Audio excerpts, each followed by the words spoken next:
So this chapter came out early, which messes my schedule up entirely. That's why this is late. But no, like I invite you to take the time to consider the quality of this chapter and compare it to the previous chapter. I mean, the difference is astronomical. If you don't see a difference, a distinct difference in terms of the quality of this week's chapter and the previous one, then what the fuck? I mean, seriously. I still think last week's was not a good chapter. And it's not a good chapter for the sole purpose. Like the reason is this, right? Very simple. We are too immersed into the arc of the Four Yonko. It is too late in the game to spend an entire chapter of digging around in the woods, Adventure Time style. This chapter was good because it provided us with new information, new world building, and it moves the plot forward. We get two color pages, one revolving around film gold. You have Nami and that ballerina girl fighting. I guess they're going to have some type of rivalry in the movie. And the fact that Luffy's in the middle, do you think that maybe it's that they're fighting over Luffy? I don't know. And then Zoro in the background turning into gold. All of that is part of the trailers, the release promotional stuff that we've seen already for Film Gold. Now, the actual color spread for the chapter. Nami looks fantastic in that. I mean, holy crap. I mean, delicious, right? Now, I know obviously the fact that she's, pouring some liquid there, that's probably like an innuendo. Like, there's obviously some sexual implicit message there. I don't think it's a problem. It's not hurting anybody. What I do have a problem with, though, is Frankie and Robin in the back sitting together, and Frankie's wearing a t-shirt that has a flamingo, and Robin is straddling a flamingo. So obviously that's an implicit message about something that I hate. I know it's going to happen. It's just horrible, bad taste, but the fact that we have Nami there kind of makes me forget about it. All I'm saying is, if I can avoid it, I'd rather not have Frankie and Robin hook up in my lifetime. That's all I'm saying. Anyway, Carrot was on fucking point during the beginning of this chapter. Those backflips, the way she landed that back kick, that's some Water 7 Sanji style shit. Like, the way it was drawn reminded me of Sanji.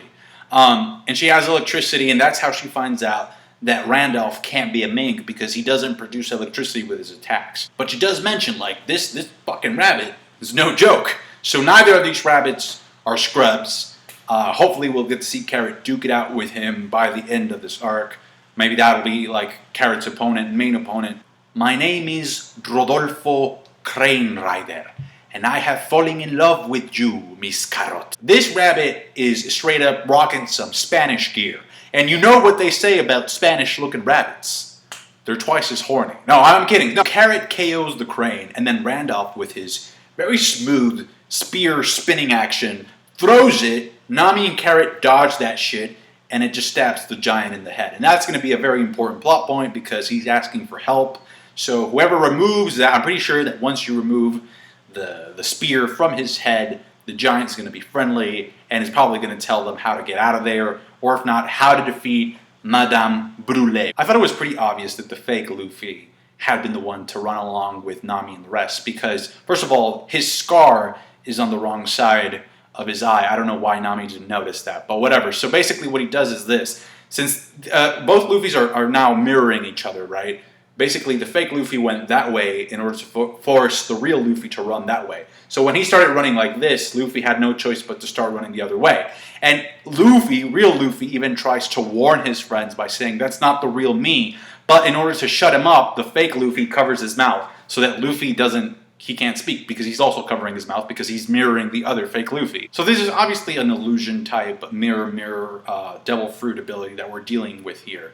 And we finally get to see who's responsible for this. It's Charlotte Brûlée. She's the 8th daughter. We see her character design. She looks nasty. She's really ugly and old. And I don't know, I kind of get the feeling that I've seen those facial features in like another character, or which character before, but I just can't remember which one. She says she's about to slice Nami up, and obviously we know that's not going to happen, so that leaves either one of two scenarios. Either Nami's going to get saved, or she's going to be saving herself. Now, I don't doubt that Nami's going to get a pretty important fight in this arc, just because before she left Zoe, Usopp gave her that new tool, that new, climate tact or whatever you want to call it. So there's no point in introducing a tool if she's not going to use it. So she'll definitely have a great fight in this arc. And I don't know if this is just me being stereotypical in terms of the formatting of the Big Mom family, but I'm beginning to think, because we just saw Brûlée showcase her ability, her power, I'm beginning to think that the older you are, so she's the 8th daughter, right?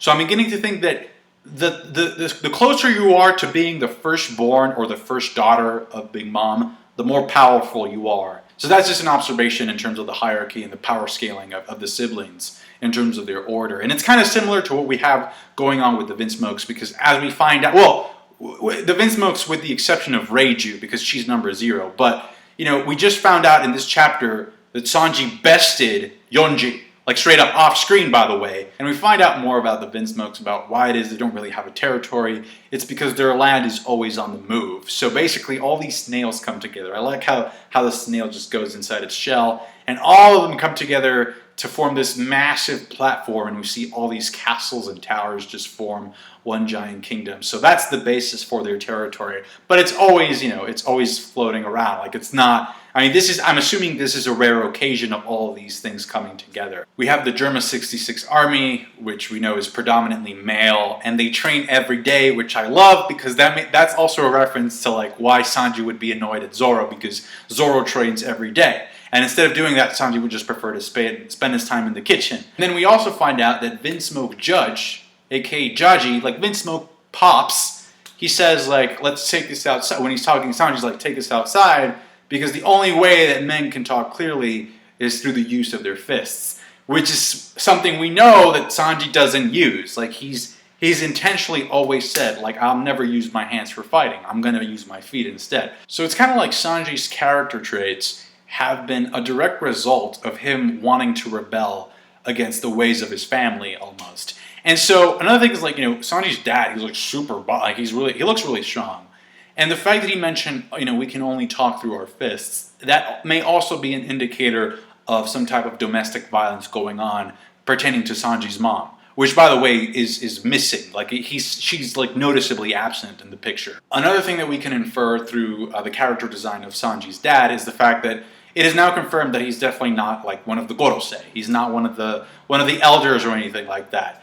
And then we find out what his goal is. According to Reiju, who by the way looks amazing, just stunning in this chapter, it is that he wants to retake possession of the North Blue, because the Vinsmokes like had complete control over the North Blue during past years. And I'm guessing that the way that he was able to obtain that position was by staging a coup against the 4 kings that we see in the picture there. What I'm going to do, because we really do know very little about the North Blue in general, I'm going to read you the list of names of characters that we know are from the North Blue in One Piece. So here we go. Sanji, that's 1. Bellamy, Hawkins, Treble, Dellinger, Baby 5, Virgo, and X Drake are all from the North Blue. And this is kind of like, could this be the reason why he's not in this arc? Law, the city of Flevance was also part of the North Blue. Unfortunately, Law is not part of this arc, so there's no way of making a connection here, unless this has some implications later down the road. Notice how a significant numbers of the characters that I just read to you, at one point or another, worked under Doflamingo. And Doflamingo is a corrupt motherfucker, so you can tell, like, just make the connections. There was something seriously wrong going on in the North Blue. I mean, the whole Flevance thing with Law, that was straight up government corruption 101. Like, people in power not giving a shit about their citizens. Straight up. So, with that in mind, something must have gone horribly wrong. Because even Reiju says, like, why did you choose this life? You had everything. You have women at your disposal. You had money. You had status. You had everything. And you gave it up to just, party and just go on adventures with this little pirate crew. And before that, you gave it up to be like an assistant, like chef or cook or whatever. And then Reiju says, that she really likes pudding a lot. Which at this point to me, that means absolutely jack squat. Because as far as I'm concerned, like Sanji says something very interesting. He's like, stop the sales pitch. I'm not marrying that girl. Why would you need to sell? Pudding seems like a pretty cool girl. Why would you need to sell her? Especially to Sanji. So I'm leaning to one of two options. Either the pudding that we've met is not genuine at all. She's just part of a bigger scheme of things. And that's why Sanji's like, hell no. Or they haven't even met. And it looks, why? See, the sales pitch, like, oh, she's like this. It's like, you don't need to sell something that you've already met in person. And Sanji says, that girl. You would think that somebody is chivalrous, as Sanji would say, I'm not marrying Pudding, if they had already met, instead of that girl. Like, what's up with that? But either way, I like being intrigued. So comment down below with your thoughts, with your theories. Subscribe to my channel if you haven't. This is a like. So yeah, subscribe and like if you appreciated the video. Thanks, guys. Bye.